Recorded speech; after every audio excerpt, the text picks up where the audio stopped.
Pastrami. Shh! Forget the sandwich! We've got work to do!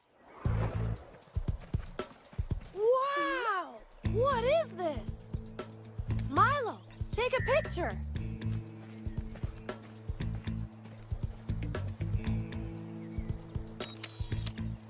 So this is what Mr. Remy discovered. They look like Fur-growing trees! fur-growing trees? I don't believe it. And look, it only grows up so high!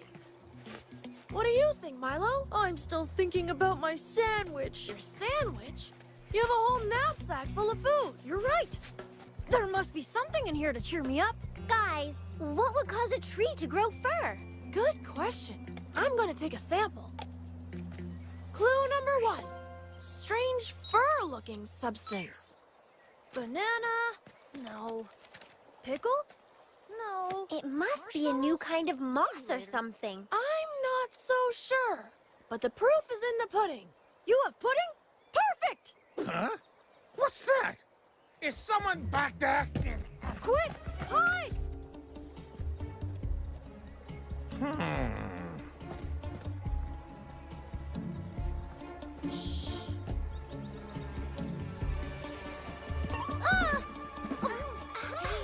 What's this? Oh. Spicy. It was for a good cause, Milo. My lunch! It was the best lunch of my whole entire life! I made it myself! Ouch! These roots hurt! Hey, look at this! There's some on these roots, too! Weird. Do you think the tree is sick or something, and that's why they're growing this fungus? I don't know. The roots are covered in gouge marks. That looks like clue number 2 to me.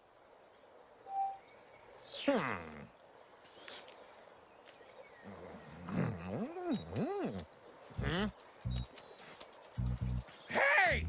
You over there! My banana! Come on, Milo. Back to headquarters! Say pastrami!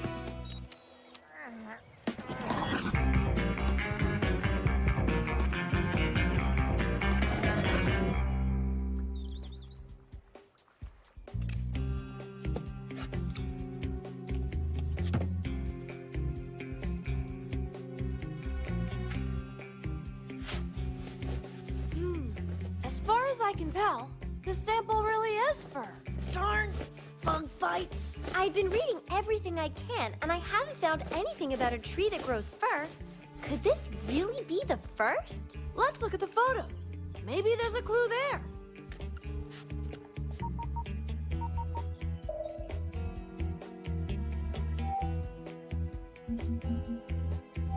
Here's the first fur-covered trees. This one shows that the fur only grows up so high. This one is of the roots with the gouge marks on them. How did that get in there? And this is the last one. It's the one I took of Mr. Remy. Wait, go back. Can you get a closer look at the background here? Look at that. All the trees with the fur on them lead down to the lake. And so, how does this help me get my lunch back? It's not about your lunch. And will you stop scratching? You're bugging me. It's a clue. Isn't it, Alfred? I think so. Huh! I found our third clue then. But how do these clues link together? Oh, this is just too itchy. That's a lot better. Oh, guys! Wait a minute, Milo. You just gave me an idea.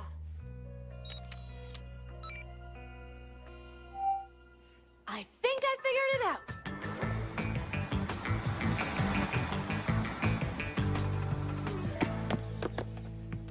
Please, move along. There's nothing to see here. Also, once I'm famous, you will still be allowed to talk to me. Excuse us. Coming through. Is that my tree expert? Finally. Oh, it's you, huh? My lunch. My lunch. No! Didn't I tell you to stay away from here until this new type of tree is identified? That's just it. We've identified it. Say what? You're joking, right? I don't believe We'll it. just show you. Come on. can assure you that Mr. Remy is going to be surprised. Look at these trees. There's fur on the trees, but the trees didn't grow it. Yeah, right. It's simply moose fur. A moose? It's molting season for moose. They're losing their winter fur. When they get an itch, the moose rub up against the trees to scratch themselves. When they scratch this time, they lost some of their molting fur. Yeah, some wild animals use trees as a kind of scratching post, especially in the spring when they shed their fur. When they get an itch, they rub against the tree to scratch it. The tree acts like a comb. And their hooves scrape the bark off the roots. Right. The trees along the path to the lake are the only ones with fur on them. That's because it's so hot today. And everyone knows that when moose get hot, they head to the lake to cool off. Nonsense. I still don't believe you. Take a look. Oh, well. Fun while it lasted. It was all a big misunderstanding. Oh. What? Where are they all going?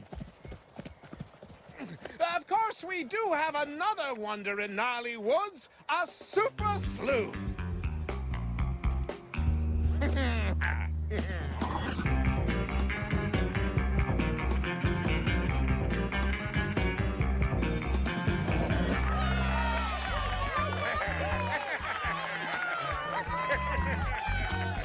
Sorry I'm late. Who are you? I'm the tree expert. The expert? He's right here in front of you. Mr. Remy thought he had discovered a new type of tree, but Alfred wasn't convinced. It didn't take him long to find out that the moose were using the trees like a comb to take off molting fur before bathing in the cool lake.